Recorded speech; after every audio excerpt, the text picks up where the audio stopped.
Vraies Voix Sud Radio, le coup de projecteur des vraies voix. Et avec cette information, des policiers municipaux se mettent en grève de PV. D'autres envisagent de faire de la grève pour les JO. Des mouvements de fronde dans les polices municipales. Récemment, la première ministre évoquait l'idée de leur donner plus de prérogatives, mais eux veulent aussi une reconnaissance et de meilleures conditions de retraite. Ils refusent, disent-ils, de servir de palliatif à moindre coût du désengagement de l'État. On va en parler, bien entendu, avec cette question du jour, Philippe. Avec cette question du jour, l'importance des policiers municipaux est-elle sous-estimée?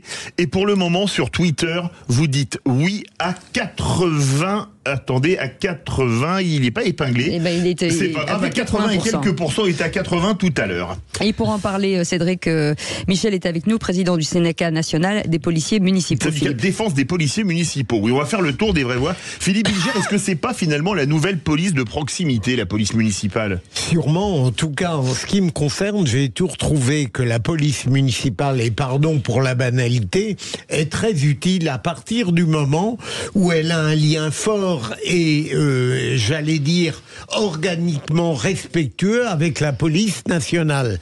Mais il me semble à deux conditions.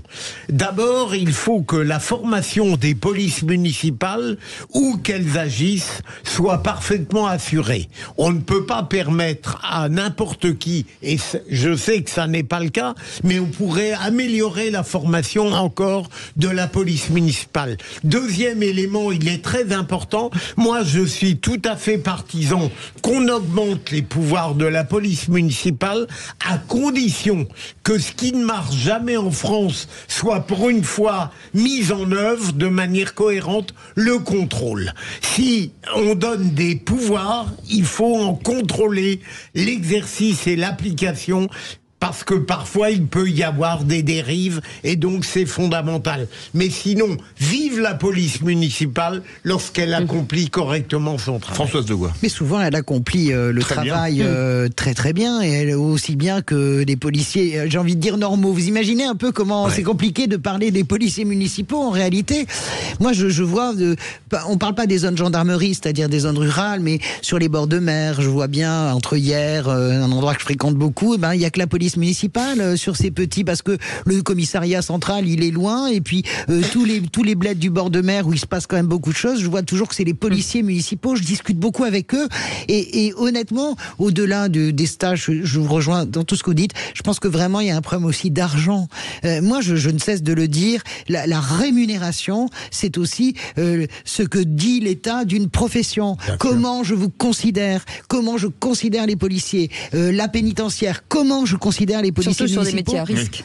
Exactement. Un policier municipal, il peut prendre, regardez, vous vous souvenez de notre jeune policière municipale qui a été vraiment assassinée Clarissa en réalité. Jean-Philippe. Clarissa. Et moi, ça me brise le cœur. Ahmed, le premier qui croise les frères Kouachi, c'est un policier municipal sur un vélo. Oui. Donc, moi, je suis à fond pour augmentation de salaire. Sébastien déjà. Minard. Moi, je vais vous parler de mon expérience d'élu local à Biarritz. Il n'y a pas de tranquillité publique à Biarritz sans la police municipale. Il n'y a pas d'élucidation des faits de voie publique sans la police municipale. Et pourtant, nous, contrairement à ce que dit Françoise, on a du bol. On a un commissariat, on a la police nationale, on a l'été des effectifs renforcés avec des effectifs de CRS, etc. Il n'en demeure pas moins que nous, on a été obligés en 3 ans d'augmenter de 15% les effectifs de policiers municipaux, de mettre en place un centre de supervision, monsieur connaît ça par cœur, supervision urbaine avec des caméras. On a armé la police municipale et on va encore augmenter de 30% les effectifs. Voilà, et c'est pas que de la popole, j'ai envie de dire. C'est pas parce que Maïdera Rostegui, maire de Biarritz, a décidé d'en faire son cheval de bataille, mais c'est parce que c'est une demande de la population. Mais au-delà de ça, c'est une réalité. Tu le sens. Mais tiens, avant de lui donner la parole, est-ce que vous êtes tous d'accord pour armer la police municipale? Évidemment. Ah, moi je serais pour. Oui, Françoise? Je sais pas, ça dépend vraiment sous conditions. Évidemment, il faut vraiment des conditions. Nous, on l'a voté, on l'a fait. Cédric Michel, il y a un gros problème dans la police municipale vu le nombre de grévistes en ce moment. Alors, il y a un gros problème. Bon, déjà en préambule, je voudrais, par rapport à ce que vous avez dit un petit peu tous, redresser quelques petites erreurs. Sur le plan de l'information, aujourd'hui, les policiers municipaux sont très bien formés. Ils sont nommés stagiaires pendant 1 an, ils ont 6 mois d'école, ils sont très très bien formés. Ils ont 2 agréments. Un agrément par le préfet, un agrément par le procureur de la République, ce qui garantit des conditions d'honorabilité maximales. Il n'y a aujourd'hui plus de doute plus de doute sur la formation des policiers municipaux qui sont recrutés sur un concours qui est quand même très difficile. Ensuite, effectivement, les policiers municipaux ont un rôle de proximité fondamental. C'est la première force de voie publique. Et c'est parce que c'est la première force de voie publique qu'en 2020, ce sont les policiers municipaux qui ont neutralisé le terroriste à Nice, dans la basilique. Je l'avais oublié, tiens, s'ils n'avaient pas été armés, ils n'auraient pas pu protéger leur propre vie, et encore moins celle des citoyens. En 2016, toujours à Nice, au 14 juillet, qui ont été les premiers à ouvrir le feu sur le camion fou?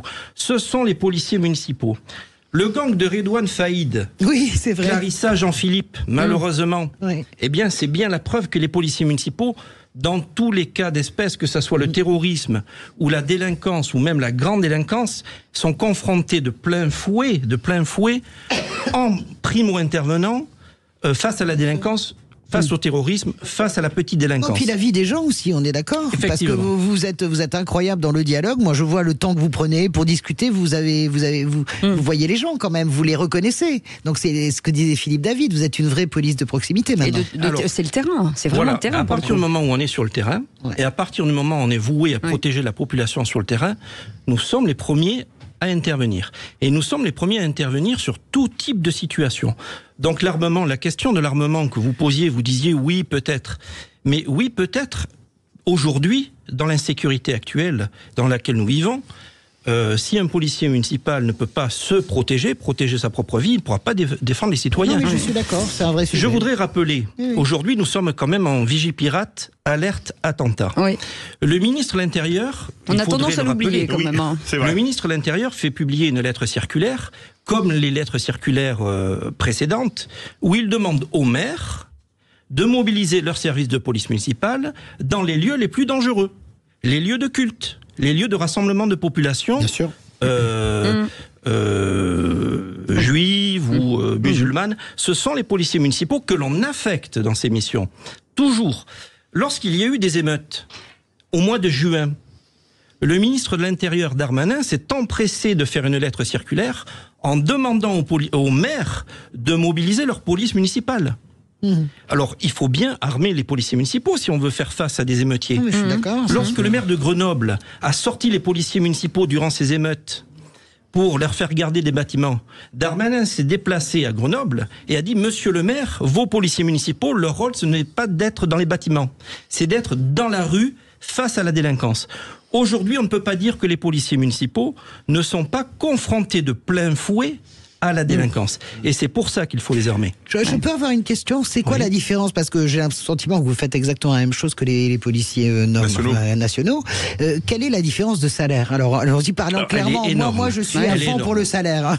Le reste. Non, on l'a vu, franchement. Non, mais moi, pas pour moi. Je suis syndicaliste. Mais vous avez raison. Non, je suis à fond. Alors, c'est quoi? Michel. Vous voyez sur le terrain, par rapport à une gardienne de la paix, les missions sont similaires. Pourtant, lors du recrutement, on est au minimum à 500 € d'écart en début de carrière, et ça ne fait que s'accroître jusqu'à la fin de carrière. Et je ne parle même pas de la retraite des policiers municipaux. Un policier municipal part la retraite au niveau du seuil de pauvreté. Un peu plus de 1 000 € par mois. C'est indigne. On a le fossé est gigantesque avec nos homologues de la police d'État. Alors que à quel prix pour se faire trouer la peau? Nous avons évoqué ceux qui sont morts, les policiers municipaux qui sont morts sur le terrain. Tous les jours, ils se font cracher dessus, les policiers municipaux.